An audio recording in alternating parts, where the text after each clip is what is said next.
এখানে কিন্তু বাদাম চাষের জন্য বিখ্যাত। এখানে পঞ্চশিব মন্দির যেটাকে বলা হয়, যার নামে কিন্তু এই পচেটগড়ের নাম হয়েছে। বাঙালিদের বছরের মাঝে এই দীঘা, পুরী, দার্জিলিং ভ্রমণ তো চলতেই থাকে, কিন্তু তার মাঝে একটু ডিফারেন্ট টেস্ট নিতে অনেকেই যেতে চাও একটু অফবিট জায়গাতে। আর সেটা যদি কলকাতার একদম কাছে হয় তাহলে তো কোনো কথাই হবে না। আর সেই রকম একটা অফবিট জায়গার সন্ধান দিতে আমি চলে আসলাম এই ভিডিও নিয়ে। গুড মর্নিং বন্ধুরা, সবাই কেমন আছো? আশা করছি খুব ভালো আছো, সুস্থ আছো। এখন বাজে ঘড়িতে হচ্ছে প্রায় 4:45। আজকে আমরা এখন আছি হাওড়া বাস স্ট্যান্ডে। সবাই ভাবছো হাওড়া বাস স্ট্যান্ডে এত সকাল সকাল কী করছি? আজকে আমাদের নতুন পথে যাত্রা শুরু হয়েছে, নতুন কিছু এক্সপ্লোর করতে বেরিয়েছি, অফবিট ডেস্টিনেশন। আজকে কোথায় যাচ্ছি? আজকে যাচ্ছি হচ্ছে পঞ্চেতগড়। মানে পঞ্চেত হচ্ছে তোমার পূর্ব মেদিনীপুর জেলার এগরা ডিভিশনেরই একটা ছোটো গ্রাম, সেইখানেই যাচ্ছি আজকে। ওখানে আছে হচ্ছে পঞ্চেতগড়ের রাজবাড়ি। আর রাজবাড়ি মানে বুঝতে পারছো যে সমস্ত কিছু রাজবাড়ির ইতিহাস থাকে, সেখানে থাকার একটা আলাদাই আনন্দ। তো সেই জিনিসগুলো এক্সপ্লোর করতে বেরিয়ে পড়েছি আজকে আমরা। আর হাওড়া বাস স্ট্যান্ড থেকে আমরা এসে বাস বুক করার দরকার পড়েনি অনলাইনে, এখানে এসে ডাইরেক্ট বাস পাওয়া যায়। তো সেই জন্য আমরা এখানে এসে বাসের টিকিট কেটে নিয়েছি। 150 টাকা করে বাসের টিকিট পড়েছে। আমাদের বাস সার্ভিস হচ্ছে সকাল 5টায়। কতক্ষণে পৌঁছায় সমস্ত কিছু তোমাদের দেখাবো। চলো এবার একটু বাসটা দেখিয়ে দিই তোমাদের।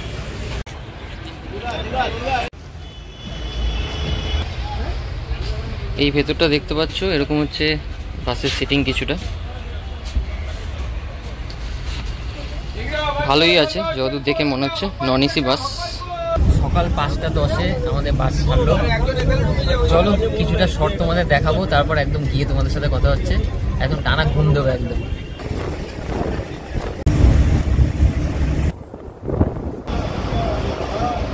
তো বন্ধুরা, আমরা এসে গেছি এই পচেটগড়।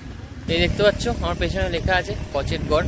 আর আমাদের সময় লাগলো টোটাল 5 ঘন্টা হাওড়া থেকে ডাইরেক্ট পচেট আসতে।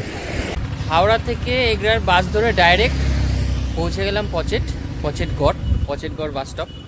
এখান থেকে আমাদের যেতে হবে পচেটগড় রাজবাড়িতে। এখান থেকে আমাদের টোটো নিয়ে এবার পৌঁছাতে হবে পচেটগড় রাজবাড়িতে। এই পচেটগড়ে তোমরা যখন নামবে এখানেই দেখতে পাবে, একদম মোড়েই কিন্তু এখানে এরকম টোটো রয়েছে। এখান থেকেই তোমরা টোটো বুক করে পচেটগড় রাজবাড়ি যেতে পারবে। এই দাদার সাথে আমরা যাচ্ছি আজকে। আর দাদা বললো যে পচেটগড় রাজবাড়ি যেতে এখন 20 টাকা করে নেওয়া হচ্ছে।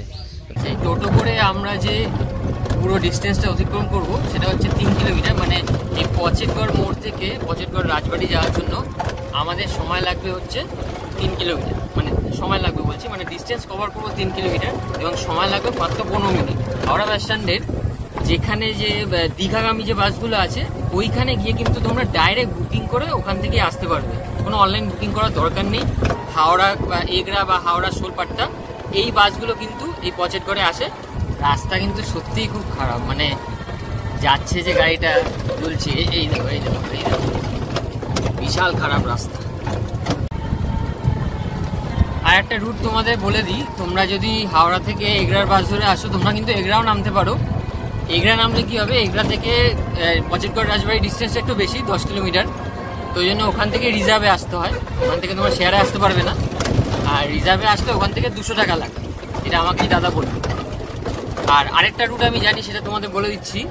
যেটা হচ্ছে তোমরা হাওড়া থেকে যে কোনো লোকাল বা এক্সপ্রেস ধরে তোমরা চলে আসতে পারো খড়গপুর থেকে তোমরা বাসে করে চলে আসতে পারো এই পচেটগড় বা এগরা। আর আরেকটা রুট হচ্ছে তোমরা কিন্তু কন্টাইতে চলে যেতে পারো। কন্টাই মানে যেটা কাঁথি স্টেশন ট্রেন বুক করে কাঁথি স্টেশনে পৌঁছে যেতে পারো। ওখান থেকে তোমরা কিন্তু বাসে করে ওখান থেকে অনেক বাস অ্যাভেলেবেল পেয়ে যাবে। এগরাতে নামতে পারো, এগরাতে নেমে ওখান থেকে টোটো বুক করে বা টোটো রিজার্ভ করে তোমরা চলে আসতে পারো এই পচেটগড় রাজবাড়ি। মানে অনেকগুলো রাস্তা আছে, যে কটা আমি জানতে পারলাম বা আমি জানি সেটা আমি তোমাদের জানিয়ে দিলাম। আচ্ছা, এই দেখো বাদাম চাষ হচ্ছে এখানে, কিন্তু বাদাম চাষের জন্য বিখ্যাত। এখানে কিন্তু আশেপাশে দেখছি প্রচুর বাদাম চাষ। দেখো এই দাদা নিয়ে আসলো বাদাম গাছ, এই দেখো সামনে থেকে দেখাচ্ছি।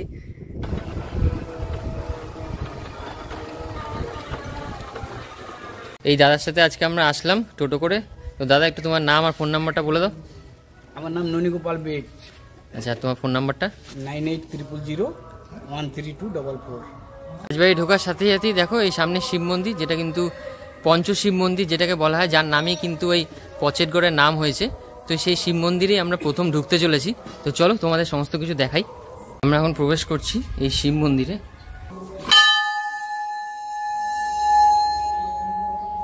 এই শিব মন্দির, এই সামনে দেখতে পাচ্ছ এটা হচ্ছে একটা শিবলিঙ্গ, আর এই পাশে দুটো, আর তোমার এইদিকে কিন্তু দুটো রয়েছে। তুমি বুঝতে পারছো টোটাল 5টা, তাই জন্য পঞ্চ শিব মন্দির বলা হয়, যার নামে এই পচেটগড়। দেখো এখানে একটা শিবলিঙ্গ আছে, এদিকে একটা আছে, আর তোমার ওইদিকে গেলে ওইদিকে একটা শিবলিঙ্গ আছে। এই যে এইদিকে একটা শিবলিঙ্গ আছে, এখানে একটা শিবলিঙ্গ। এই টোটাল 4টে আমি তোমাদের দেখালাম। এই মাঝখানে যে শিবলিঙ্গটা আছে সেটা দেখবো। ঢোকার সাথে সাথেই মন্দিরের দর্শন এবং মহাদেবের দর্শন পেয়ে মনটা ভালো লাগলো। এতক্ষণের এই জার্নি, এই দর্শনটা পেয়ে কিন্তু একদম মনটা জুড়িয়ে গেল, আর এই ক্লান্তিটা সমস্ত কিছু দূর হয়ে গেল। এখন এইখানে আমাদের হোমস্টে আছে, এখানে ঢুকবো, এখানে এন্ট্রি সমস্ত কিছু করব। চলো তোমাদের এক এক করে সমস্ত কিছু দেখাচ্ছি। তো আজকে আমাদের জন্য বরাদ্দ হয়েছে এই রুমটার নাম দেখো কাশীনাথ মিশ্র। এই হচ্ছে আজকে আমাদের রুমটা তো বেশ ভালো লেগেছে। এই ওপরটা দেখো, এই রাজবাড়ির যেরকম সাজানো থাকতো আগেকার দিনে সেইভাবেই কিন্তু এটা সাজিয়েছে, মানে সাজানো রয়েছে অ্যাকচুয়ালি, তারা কিন্তু কোনো চেঞ্জ করেনি। কিন্তু নিচে দেখতে পাচ্ছি, নিচে ফ্লোরটা চেঞ্জ আছে, ফ্লোরে কিন্তু মার্বেল বসানো হয়েছে যে দেখতে পাচ্ছি। আর এখানে একটা ডবল বেড রয়েছে, বেশ ভালো পরিষ্কার পরিচ্ছন্ন। এখানে একটা ব্ল্যাঙ্কেটও আছে, কারণ আমাদের এইখানে কিন্তু আমরা প্রত্যেকটা রুমে কিন্তু এখানে এসি আছে, তাই জন্য এই ব্ল্যাঙ্কেটটা কিন্তু এরা প্রোভাইড করেছে যদি ঠান্ডা লাগে তার জন্য। পাশে দেখতে পাচ্ছি আমার একটা বেশ বড় আয়না রয়েছে, দেখো তোমরা বলতে পারো এই সেন্টার টেবিল টাইপের রয়েছে। এখানে তোমরা জিনিসপত্র বা বসে কিছু খাওয়া দাওয়া করতে পারো। এখানে একটা চেয়ার রয়েছে বেশ বড়, আর এইখানেও একটা টেবিল রয়েছে। এইখানে কিন্তু একটা টিভি রয়েছে, বেশ বড় সড়ো টিভি, সেট টপ বক্স আছে। এখানে একটা বাস্কেট দেওয়া রয়েছে, নোংরা ফেলার জন্য ওখানে ফেলতে পারবে। এখানে দেখো দুটো হ্যাঙ্গার রয়েছে, তোমরা কিন্তু তোমাদের জামা কাপড় এখানে কিন্তু টানিয়ে রাখতে পারো। চলো বাথরুমটা তোমাদের দেখিয়ে দিই। এই দেখো, এই হচ্ছে ওয়াশরুম। এখানে কিন্তু আমি একটা ওয়েস্টার্ন প্যান দেখতে পাচ্ছি। আর একটু এদিকে যাই তোমাদের দেখাই, এদিকে কিন্তু ওখানে বেসিন আছে হাত ধোয়ার জন্য, ওখানে কিন্তু টাওয়াল রয়েছে, একটা গামছাও রয়েছে। এখানে কিন্তু গিজার আছে, বিশেষ করে গরমে লাগে না, তবুও দেখতে পাচ্ছি এখানে গিজারটা রয়েছে, শাওয়ার রয়েছে। এইখানে কিন্তু দেখো, এইখানে শ্যাম্পু, তারপর হচ্ছে সাবান, এই বিভিন্ন এগুলো দেওয়া রয়েছে, এখানে ব্যবহার করতে পারো তোমরা। নিচে একটা বালতি আছে, কল রয়েছে, বেশ পরিষ্কার পরিচ্ছন্ন দেখতে পাচ্ছি। দেখো একটা ব্যাগ রয়েছে, আগেকার দিনে যেমন রাজবাড়িতে থাকতো না, বা অনেক আগের যে হ্যান্ডক্রাফটের জিনিস সেগুলোর মধ্যে একটা ব্যাগ রয়েছে, ছোটোখাটো জিনিস, মোবাইল চার্জার তোমরা এগুলোতে রাখতে পারো। এখানে দেখো, এইখানে একটা প্লাগ পয়েন্ট রয়েছে, আর এইখানেও কিন্তু দুটো প্লাগ পয়েন্ট রয়েছে, চার্জ দেওয়ার কোনো সমস্যাই হবে না। বা আসার দেরি নেই, আর এই জেঠিমা কিন্তু আমাদের জন্য এই শরবত নিয়ে চলে এসছে পেছনে এই গরম থেকে। আর ধন্যবাদ অনেক জেঠিমাকে যে আমরা এখন রোদের মধ্যে এসে সঙ্গে সঙ্গে আমাদের এটা দেওয়ার জন্য। তো এই শরবতটা দিয়ে গেছে, এটা খেয়ে নিই, কারণ গরম থেকে এসছি তো, খুব দরকার, এটা কিন্তু সত্যি খুব দরকার। এখানে কিন্তু অতটা গরম নেই, কলকাতায় যে পরিমাণে এখন গরম, মানে আজকে হচ্ছে 8ই জুন, তাই তো 8ই জুন আজকে। আর আজকে কলকাতায় যা গরম, মানে 2-3 দিন ধরে এত গরম পড়েছে। এইখানে আসলাম, এখানে কিন্তু একদম গ্রামের পরিবেশের মধ্যে ঠান্ডা ওয়েদার, একদম বেশি কিন্তু গরম নেই। আর এই ঘরের মধ্যে যখন আসলাম, এসি তো আছে, কিন্তু এটা রাজবাড়ির মধ্যে যে রাজবাড়ি ফিলিংসটা সেটা কিন্তু আসতে শুরু করে দিয়েছে অলরেডি। তো সেই ভাইবটা আমরা পেয়ে গেছি, আর সাথে এই শরবত এসে গেছে, একটা চুমুক দিয়ে দেওয়া যায়। স্নান ফান করে একদম রেডি হয়ে গেলাম, এই সন্তোষের হয়ে গেছে, আমার আগে স্নান হয়ে গেছে। চলো এবার লাঞ্চের জায়গায় যাই, কি আয়োজন আছে সমস্ত কিছু তোমাদের দেখাই। তো আজকে আমাদের খাবারের আয়োজন এই ঘরে করা হয়েছে, চলো তোমাদের ঘরটা একটু দেখিয়ে দিই। এ দেখো, এখানে কিন্তু এই একটা টেবিল, আর ওই একটা টেবিল রয়েছে, চেয়ারগুলো বেশ মানে নতুন, মানে যেরকম রাজবাড়িতে থাকে ওরকম টাইপের একটা লুক। হ্যাঁ, এই কাকিমা রান্না করেছে সমস্ত কিছু। কাকিমা, দুই কাকিমা, এই যে আরেক কাকিমা দাঁড়িয়ে আছে, তখন দেখালাম, এই দুজনেই রান্না করেছে। তো ওই কাকিমাই আমাদের বলে দেবে কি কি রান্না হয়েছে। বেশ অনেকগুলো পদ দেখতে পাচ্ছি, কাকিমা একটু বলে দাও কি কি আছে। আচ্ছা, স্যালাড, আলু ভাজা, আচ্ছা, পটল ভাজা, করলা ভাজা, আচ্ছা, শাকের সবজি, আচ্ছা, আর এটা হচ্ছে মুরালি মাছের আচ্ছা ঝাল দেওয়া, আচ্ছা, আচ্ছা, আর এটা হচ্ছে 5 মিশালি সবজি, আচ্ছা, এই ডাল আছে, আচ্ছা, মালাইকারি আছে, আচ্ছা, মাছের কালিয়া আছে, আচ্ছা, চাটনি, দই মিষ্টি, পাঁপড়। আচ্ছা, এই মাছের কালিয়াটা কি মাছ? কাতলা মাছ। এটা কি এখানেরই মাছ নাকি না কিনে পুকুর থেকে ধরা মাছ? আচ্ছা, ঠিক আছে। তো এই হচ্ছে আজকের আয়োজন, খুব ভালো লাগছে। তো খিদা আমার প্রচন্ড পেয়ে গেছে, বেশি কথা বলতে পারছি না, চলো স্টার্ট করে দিই। এই মানে হচ্ছে একটা এলাহি আয়োজন বলতে গেলে, রাজবাড়িতে এসে রাজার মতো খাবার খাচ্ছি, আমার একটা ব্যাপার আছে, তাই তো? বেশ ভালো লাগে। প্রথমবার রাজবাড়ি এসেছি আমি আগে কোনোদিন রাজবাড়ি যাইনি এখন অব্দি। প্রথমবার রাজবাড়ি এসে এখন অব্দি যতটুকু পেয়েছি খুব ভালো লেগেছে। খাবারগুলো এত সুস্বাদু, চিংড়ি মাছগুলোর সাইজ দেখেছে দেখো, বেশ বড় কিন্তু। হ্যাঁ, প্রত্যেক কটা খাবারের দুর্দান্ত স্বাদ, সত্যি কথা। বন্ধুরা, চিংড়ি মাছ খাওয়া কমপ্লিট হয়ে গেছে, দুর্দান্ত স্বাদ, যেটা তোমাদের এক্ষুনি আমরা বললাম। এবার পরের মাছটা কী আছে, যেটা একটু আগে বললাম, কাতলা মাছ। আর মাছটার সাইজটা দেখা যাবে, এই দেখো কতটা বড় না, পুকুর থেকে ধরে আনা মাছ কিন্তু এখানে। বেশ ভালো, এই মাছের ঝোলটা কিন্তু ভালো হয়েছে, ভালো, খুব সুন্দর, একদম ঘরোয়া রান্না। আর এত এলাহি আয়োজন, সত্যি ছাড়া যায় না এরকম রান্না পেলে। আর কি চাই ভাই, এরকম খাবার পেলে আর কোথায় যাই, এখানেই তো আসতে চাই। খাওয়া দাওয়া কমপ্লিট করে আমরা রুমে চলে আসলাম। আর আজকে প্রথমবার রাজার মতো খাবার দাবার খেলাম। সত্যিকারে বলতে গেলে রাজবাড়ির প্রথম অ্যাট্রাকশন আমি পেয়ে গেছি এখানে, যেই খাবার দাবার খুব সুস্বাদু, এত রকম পদ দিয়ে আয়োজন, এবং ওনারা কিন্তু অনেকবার করে আসছে, আমাদের অনেকবার করেই যাচাই করেছে। তো খুব ভালো ব্যবহার, খুব ভালো পরিষেবা পেয়েছি আমরা এখন অবধি। আর এই খাবার দাবার কিন্তু ফার্স্ট অ্যাট্রাকশন এই রাজবাড়ির পেয়ে গেছি, এখনও কিন্তু অনেক কিছু দেখা বাকি আছে। তো চলো, খাওয়া দাওয়া কমপ্লিট হয়ে গেছে, এবার একটু ঘুমিয়ে পড়বো। বিকেল 4:30 পরে ওনারা আমাদের নিয়ে যাবেন সমস্ত জায়গা দেখাতে, আমরাও দেখবো, তোমাদেরকেও দেখাবো। বন্ধুরা, ঘুম কমপ্লিট করে আমরা বেরিয়েছি এই রাজবাড়ি দর্শনে, এবং এর আশেপাশে ইতিহাসগুলো এখন জানবো এবং তোমাদেরকে জানাবো। চলো তাহলে শুরু করা যাক। রাজবাড়ির এই সদর দরজা দিয়ে ঢুকে ডান দিকে রয়েছে একটা বড় হলঘর। এখানে তোমরা দেখতে পাবে চৌধুরী দাস মহাপাত্র ফ্যামিলি, মানে যারা হলেন এই রাজবাড়ির প্রতিষ্ঠাতা, ও জানতে পারবে তাদের ইতিহাস। এছাড়াও এইখানে প্রতি শনিবার করে সঙ্গীত চর্চাও কিন্তু করা হয়। 350 থেকে 400 বছর পুরনো এই বেঙ্গল রাজবাড়ি। হিন্দুস্তানি ক্লাসিক্যাল মিউজিকের উন্নয়নের জন্য এই রাজবাড়ির অবদান কিন্তু অনস্বীকার্য। এখানে কিন্তু তখনকার দিনের সেই বড় বড় সঙ্গীতজ্ঞ যারা ছিলেন তারা এসেছিলেন, এবং তাদের মধ্যে যদু ভট্ট, মানে হচ্ছে যদুনাথ ভট্টাচার্য অন্যতম। আর এই যদুনাথ ভট্টাচার্যকে কিন্তু কবিগুরু রবীন্দ্রনাথ ঠাকুরের সঙ্গীত শিক্ষাগুরু বলা হয়। আর এমনি পড়েছিলাম যে মুরারি মোহন, যিনি কি, উনি কি? মুরারি মোহন দাস মহাপাত্র নন্দনের আগে কালা মুরারি। আচ্ছা, উনি একটা অজ্ঞাত ব্যক্তি, মানে ওনাকে কেউ চিনেন না। উনি ওই উড়িষ্যার জগন্নাথ মন্দিরে সেতার বাজাতেন। মানে উনি যখন সেতার বাজাতেন তখন মানে মনে হতো ঠাকুর জেগে উঠছেন, মুগ্ধ হয়ে যেত সবাই। ছেলে হচ্ছেন এই যে বললাম গোবিন্দ নন্দন, চৌধুরী গোবিন্দ নন্দন দাস মহাপাত্র হচ্ছেন ওই ঈশ্বর নন্দন নিঃসন্তান, তিনি হচ্ছেন এই বংশেরই রাজা। আর এখানে প্রত্যেক শনিবার সঙ্গীত চর্চা হয়, 25-30 জন ছাত্রছাত্রী। এই সপ্তাহটা বন্ধ আছে।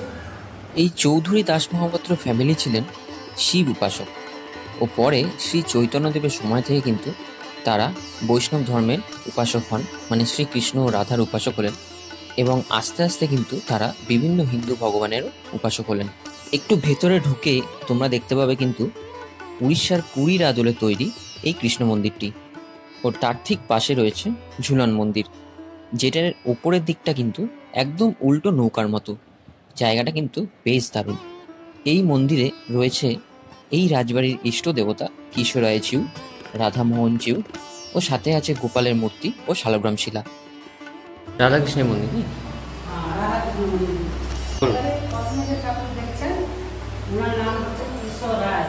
কিশোর রায়, আচ্ছা, কিশোর রায়। হ্যাঁ, আচ্ছা, হ্যাঁ। রাসমেলায় এই 5 দিন মেলা বসে, 5 দিন ওনারা বেরিয়ে যান এইখান থেকে। অনেক ব্রাহ্মণ ছাড়া তো ঠাকুরকে ধরতে পারবেন না, কমসে কম 20-25 জন ব্রাহ্মণ থাকে। এখান থেকে গিয়ে লাইন করে এখানে ব্রাহ্মণ সব মনে নাগান, তারপরে খোল কীর্তন হবে, গান হবে, গান হওয়ার পরে এখান থেকে বেরিয়ে সেই ঝাঁক বাজে ওই পাশে মাছের ওই প্রান্তে আছে ওই রাসমঞ্চ, হ্যাঁ দেখালো, রাসমঞ্চের উপরে বসবেন, পুজো পাঠ হবে, তো ভোগ দিকে আলু হবে, তারপরে আবার সেই 12টা থেকে সেখানে আবার 4 দিন হবে। আচ্ছা 4 দিন এরকম হবে? হ্যাঁ 3 দিন হবে। 4 দিনের বেলা ভোর রাত্রে ঠাকুর যাবে 3টার দিকে। আচ্ছা 3টার দিকে যাবে সেই একই পদ্ধতি। আচ্ছা যে ওইখানে যে থাকবেন আর আসবেন না, ওইখানে সেই ভোর হলে বাতাসা তার 5 কিলো বা 10 কিলো যেরকম যার মনস্কামনা পূরণ, সেই বাতাসা বন্ধু হয়ে ঠিক 10:30 বাজবে ঠাকুর নেচে নেচে এসে এখানে ঢুকতে প্রায় 1:30 বাজবে। সেই যে 5 দিন যে মেলা, এই পুরো মাঠে কমসে কম 400-500 দোকান।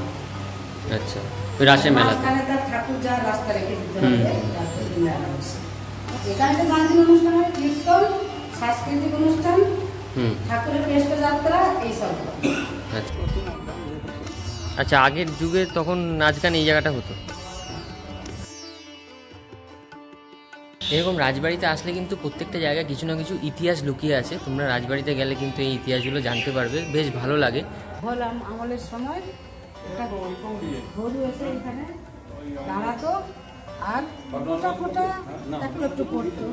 সবাই ভাবতো অনেক সময় অনেকক্ষণ ধরে বাছুর দুধ না খেলে হয়তো এরকম হয়। দিনের পর দিন সেই একই টাইমে ব্যাপার। তারপরে যখন খোঁজা হলো তখন দেখলো আপনি বুঝতে পারছেন নিচ থেকে শিবলিঙ্গ উঠেছে, কোনো জোড়া জড়ি এর তো কোনো নকল কিছু নেই, নিচ থেকেই। এখানে রামনবমী পুজো হয়, প্লাস এই যে ঠাকুর এই অনেক দূরের একটা গ্রামে পুকুর খনন করা হয়। পুকুর খনন করার সময় যখন থেকে এই একটা কিছু লাগছে, কি জিনিস এতবার করছে মারছে, কিন্তু কিছুতেই কিছু জানতে পারছে না। তারপরে অনেক খুঁড়ে যখন দেখলেন এই ঠাকুরের মূর্তি পুরো উঠে যায়, কষ্টি পাথরের মূর্তি না? কষ্টি পাথরের মূর্তি। আমরা এখন চলে এসেছি এই শিব মন্দিরেরই ঠিক পাশে মহাদেব কুণ্ড যেটাকে বলা হয়। তো চলো তোমাদের একটু মহাদেব কুণ্ডটা দেখিয়ে দিই। এই সামনে দেখতে পাচ্ছ, এই হচ্ছে মহাদেব কুণ্ড। আদিকাল থেকে তখন তো জলের কোনো সিস্টেম ছিল না, ট্যাঙ্কি পাইপ কিছুই ছিল না। এই মহাদেব কুণ্ড, এই পুকুরের নাম। এই মহাদেব কুণ্ড থেকে জল তুলে পঞ্চেশ্বর 5টি লিঙ্গ আছে, 4টি লিঙ্গ প্লাস পঞ্চেশ্বর মাথার উপরে ধরা হতো। প্লাস এখন পর্যন্ত অনেকে ট্যাপ থেকে নেয়, অনেকে এখান থেকে নিয়েই থাকে। আমি হচ্ছে এই বংশেরই বউ। জেনারেশনটা বলে দিচ্ছি যে রাজাবাবুর 7 ছেলে, 2 নম্বর ছেলে উপেন্দ্র কিশোর। উপেন্দ্র কিশোরের যে ছেলে, তার ছেলের আমি বউ। আমার নাম কল্পনা দাস মুখার্জি। বন্ধুরা আমরা এখন এই রাজবাড়ির ছাদে চলে আসলাম। অনেকক্ষণ থেকে দেখার ইচ্ছা ছিল এই রাজবাড়ির ছাদটা, তো এখন চলে এসেছি, বেশ ভালো লাগছে। দেখো চারিদিকটা, আর এই রাজবাড়ির ছাদ থেকে কিন্তু পুরো রাজবাড়িটা দেখা যাচ্ছে। আমার পেছনে দেখতে পাচ্ছ, যেটা আমি কিছুক্ষণ আগে তোমাদের দেখালাম রাজবাড়িটা, এই দেখো তার ঠিক ওপরেই আমরা আছি। এই রাজবাড়ির ছাদটা দেখো কতটা বড়, ঠিক ওই দিক থেকে শুরু হয়েছে এরকমভাবে ঘুরে এতটা বড়। দেখো তোমরা দেখলে বুঝতে পারবে।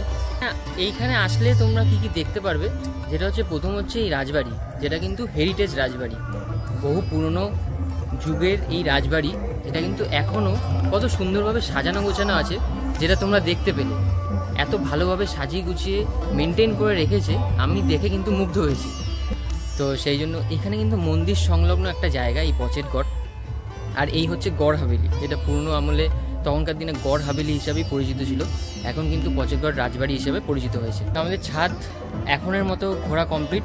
এখন বাজে হচ্ছে প্রায় 6:45, 7টা সময় কিন্তু আরতি শুরু হবে। তো চলো আগে আমাদের রুমে চলে যাই, তারপর কিন্তু আরতি দেখতে যাব এবং তোমাদেরকেও দেখাবো। চলো, তো আমরা তো রুমে চলে আসলাম, আর রুমে এসেই কাকিমা কিন্তু আমাদেরকে এই চা দিয়ে গেল। আর কাপগুলো দেখো, সেই পুরনো রাজার আমলের যে কাপের ডিজাইন, বেশ ভালো লাগছে। আর এই বিস্কিট রয়েছে এখানে।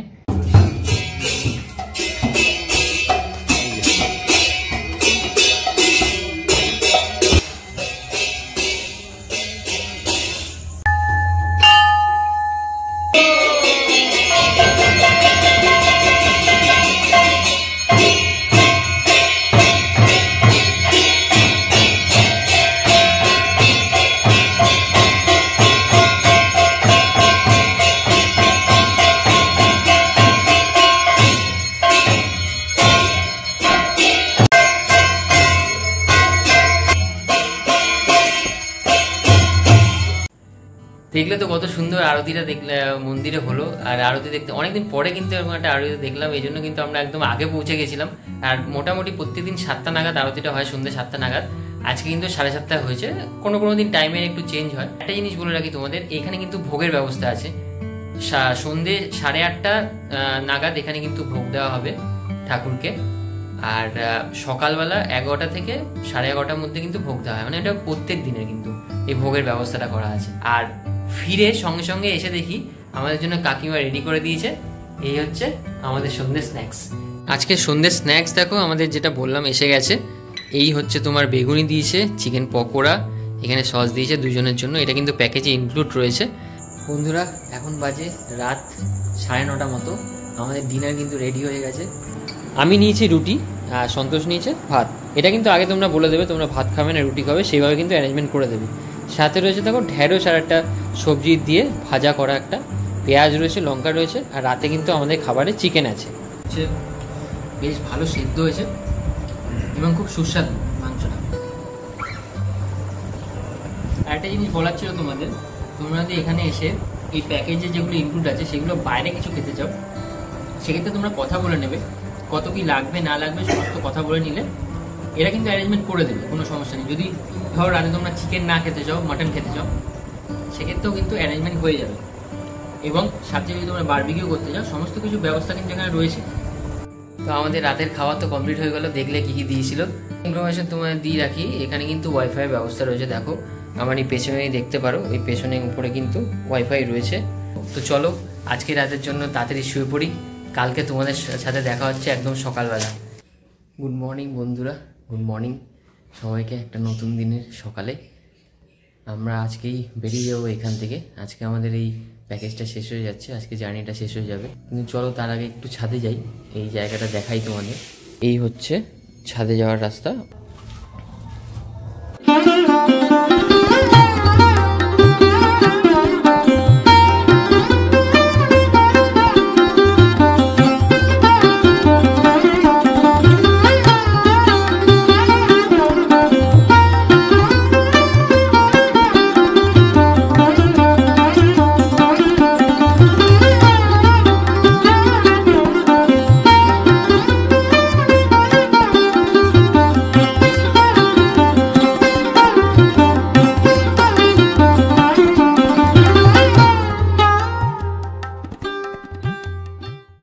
বন্ধুরা যেটা বলেছিলাম তোমাদেরকে, এই যদুঘরটায় ঘরটা যেটা আছে এটা কিন্তু দোতলায়, এটা কিন্তু বড় ঘর। চলো একটু তোমাদের দেখিয়ে দিই এটা কতটা বড়। ওইদিকে কিন্তু একটা বেড আছে, ডবল বেড, আর এদিকেও একটা ডবল বেড আছে এদিকটা।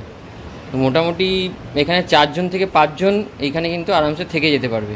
আর মাঝখানে এরকম বসার জায়গা রয়েছে, এখানে টেবিল রয়েছে একটা, আর এখানেও কিন্তু এসি আছে, দুদিকে দুটো পাখার ব্যবস্থাও করা আছে। আর এই সোজা হচ্ছে ব্যালকনি, এই হচ্ছে বারান্দা। আর এই বারান্দা থেকে জাস্ট একটা অপূর্ব ভিউ পাচ্ছি। সামনে মন্দির দেখতে পাচ্ছ, পঞ্চশিব মন্দির, এদিকে রাজবাড়ির দরজা। এই রুম থেকে বেরিয়ে তোমরা এরকম যে ব্যালকনিটা পাবে, ব্যালকনির ঠিক পাশেই কিন্তু আছে বাথরুম। এই হচ্ছে বাথরুম, বাথরুমটা তোমাদের দেখাচ্ছি। একই রকমই আছে, যা যা রয়েছে নিচেও যা যা রয়েছে ওপরেও তাই আছে। এখানে কিন্তু একটা ছোটো মতো ব্যালকনি আছে, আর তার ঠিক পাশে এখান দিয়ে ছাদে যাওয়ার রাস্তা। আমাদের সাথে এই কাকু আছেন, তো উনি হচ্ছেন রাজবাড়ির সদস্য, উনি এই পুরো হোমস্টেটা কিন্তু উনি দেখাশোনা করছে। কাকু তোমার নামটা বলে দাও। নমস্কার, সন্দীপ দাস মহাপাত্র। এর উপরতলায় একটা বড় হল, এটা জায়গায় 4 জন থেকে 5 জন থাকতে পারে। পাশে একটা রুম রেডি হচ্ছে, আচ্ছা, দোতলার উপরেই। নিচে 4খানা রুম, সব ডবল বেডের, সব এসি, অ্যাটাচ বাথরুম, ওয়াইফাই। আচ্ছা, ওয়াইফাই সবকটাতে ওয়াইফাই করা আছে, সবকটাতে ওয়াইফাই আছে। এবার চলো তোমাদের রুম টুরটা সমস্ত দিয়ে দিয়েছি, সমস্ত ইনফরমেশন দিয়ে দিয়েছি। এবার ব্রেকফাস্টটা তাড়াতাড়ি করে নিই। বন্ধুরা আমরা ব্রেকফাস্ট টেবিলে চলে এসেছি, আর সকালে কিন্তু এটাই কিন্তু আমাদের শেষ খাবার এই রাজবাড়িতে। একটা ভোরে লুচি দিয়েছে, মানে অনেকগুলো লুচি বলতে গেলে, সাথে এরকম আলুর তরকারি একটা, আর মিষ্টি রয়েছে। বন্ধুরা আজকে আমাদের ট্রিপ এখানেই শেষ হলো, তাই তো? তো এই কিছু অবসর সময় তোমরা যদি সময় কাটাতে চাও, এই গ্রামের একটু গ্রাম্য পরিবেশে থাকতে চাও, তারপর হচ্ছে পাখির ডাক শুনতে চাও, আর এই রাজবাড়ির আনন্দটা নিতে চাও, রাজবাড়ি দেখতে চাও এবং রাজবাড়ির ইতিহাস জানতে চাও, প্রত্যেকটা রাজবাড়ির ইতিহাস থাকে, এই সমস্ত কিছু প্যাকেজ কিন্তু তোমরা এখানে পাবে। তো অবশ্যই তোমাদের অবসর সময় উইকেন্ড ডেস্টিনেশন হিসেবে তোমরা এটাকে চুজ করতেই পারো। ওয়েস্ট বেঙ্গলের মধ্যেই কলকাতার খুবই কাছে একটা ভালো অফবিট উইকেন্ড ডেস্টিনেশন। আমাদের তো খুবই ভালো লাগলো। সন্তোষ, তোমার কেমন লাগলো? খুব ভালো ছিল। এরকম রাজবাড়ি কোনোদিন আমি দেখিনি। যে হিস্ট্রি কালকে আমি দেখলাম, পুরো হিস্ট্রিটা আমি জানলাম। তোমরা যখন ঢুকবে এই রাজবাড়ির রাস্তায় তখনই কিন্তু এই রাসমঞ্চটা দেখতে পারবে। এখানে কিন্তু কিশোরায় জিউ, যিনি ওনাদের ইষ্ট দেবতা মানে বিষ্ণুদেব, ওনাকে কিন্তু এখানে নিয়ে আসা হয় রাসমেলার সময়, মানে রাস পূর্ণিমা যখন থাকে। এটা কিন্তু নভেম্বরে হয়। তো নভেম্বরে রাস পূর্ণিমার সময় কিন্তু এখানে ভালো বড় উৎসব হয়। রাসমঞ্চ ঠিক এই পাশে মানে অপোজিট সাইডেই কিন্তু শীতলা মায়ের মন্দির আছে। কালকে আমরা যখন এসেছিলাম এখানে কিন্তু কালকে পুজোও হয়েছে। এটা কিন্তু রাজবাড়ির থেকেই মন্দির, এটা রাজবাড়িরই মন্দির। সে কিন্তু এই যে স্টেট ব্যাংক আছে, দেখো প্রাথমিক বিদ্যালয় রয়েছে পচেটগড়, এই পেছনেই কিন্তু দেখো পচেটগড় হাই স্কুল আছে। আমরা এখন আছি হচ্ছে তোমার এগরা বাস স্ট্যান্ড, যেটা বলছিলাম এগরা মোড়, এটা হচ্ছে এগরা বাস স্ট্যান্ড। এখান থেকে এসি বাসের টিকিটটা কেটে নিলাম, কিন্তু এই 250 টাকার এসি বাস কেটে নিয়েছি, এটা ধর্মতলা ডাইরেক্ট চলে যাবো। দাদার কাছ থেকে এসি বাসের টিকিটটা কাটলাম। দাদা একটু বলে দাও না ফোন নাম্বারটা। 7001 হ্যাঁ 271 504।